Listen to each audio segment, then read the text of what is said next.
Hello, it's Friday, December 1st, and welcome to episode 280 of Fault Lines, the National Security Institute's podcast that gets you quickly up to speed 3 times a week on the national security and foreign policy debates shaking up America. I'm NSI Senior Fellow Morgan Vigna, and I'm joined here today by NSI Executive Director Jamil Jaffer. In person, all four of us. NSI Deputy Executive Director Jessica Jones, and my Senior Fellow, Lester Munson. Check out the inside of his jacket. Ooh, look at that. Ooh, fancy. Smart. All right. This weekend, the Ronald Reagan Presidential Foundation and Institute will host the annual Reagan National Defense Forum. This is the 10th anniversary of the conference, which brings together leaders from across the political spectrum and key stakeholders in the defense community, including members of Congress, current and former administration officials, senior military leadership, industry executives, technology innovators, and thought leaders. The mission of the conference is to review and assess policies that strengthen America's national defense and offers the defense community a chance to come together to discuss and debate how the United States can lead the world. The conference is always a who's who in the national security world. This year is no different. NSI will be there, notably.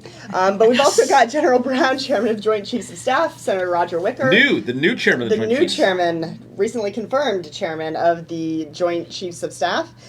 Senator Roger Wicker, ranking member of SASC, Senator Joni Ernst, former SecDef Leon Panetta, and former NSA Robert O'Brien. NSI will, as I mentioned, will be well represented with Jamil, Les, Jess, and John Lipsey attending. I will be hanging back, trying and likely failing to convince my 3-year-old daughter to tell Santa what she wants for Christmas this year. Jamil, the conference's panel focuses on addressing some of the most complex national security challenges today. They range from AI to reforming the defense industrial base to force readiness.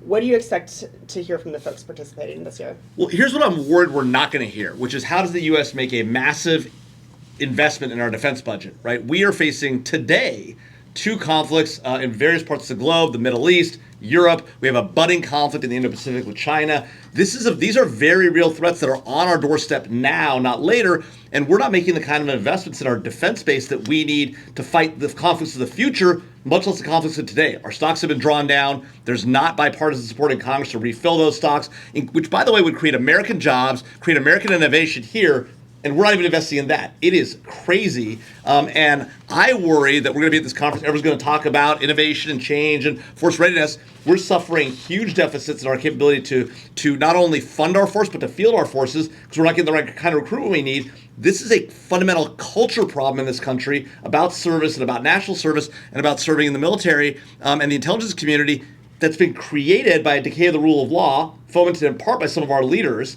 And this is a real problem. So, Les, anything to add here? Do you think this is going to be more about admiring the problem rather than finding practical solutions to fixing them? Sure. Yeah, good question, Morgan. I actually find myself largely agreeing with Jamil. That never happens. I know, and so I'm a little concerned.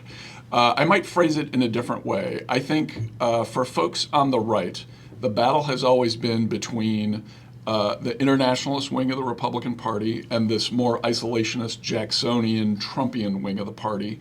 Right now, that debate is manifest in a person, Bridge Colby is a good example of this, who says we should just focus on China, not worry so much about Ukraine or the Middle East.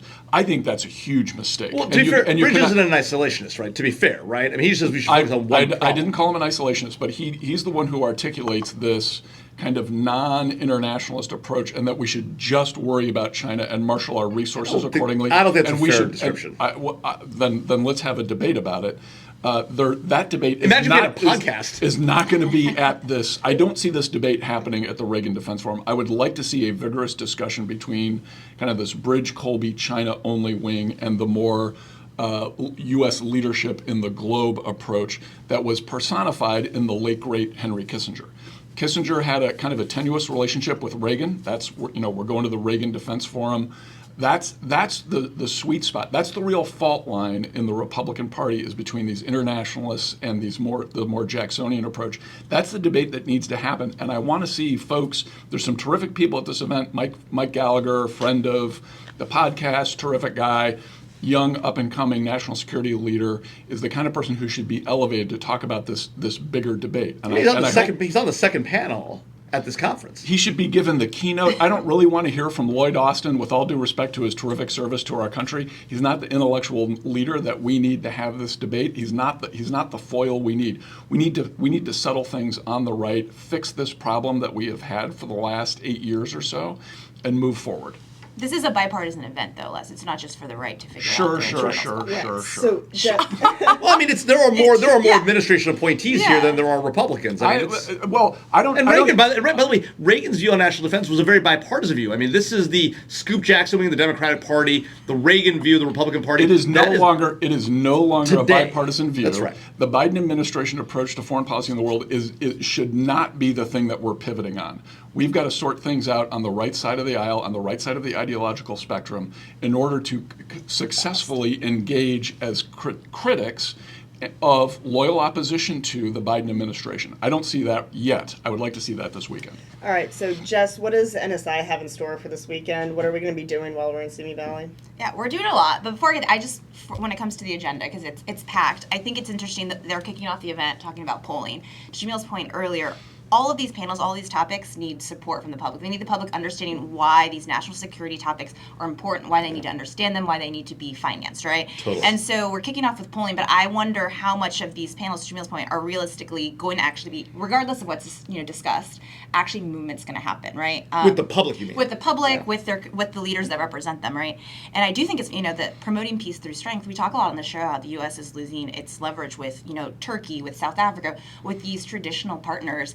And that's not really covered in any of these topics, right? Like our diminishing leverage with traditional allies and partners. And so I find that interesting. I'm not sure it's our fault on Turkey or South Africa. But the fact that it's not acknowledged and it's not discussed, how do we change that? How do we address that? How do we begin to reverse that, right? Like that's not on this agenda, and we talk a lot about it on the show. So our show, we're going to be there recording live, which is going to be awesome.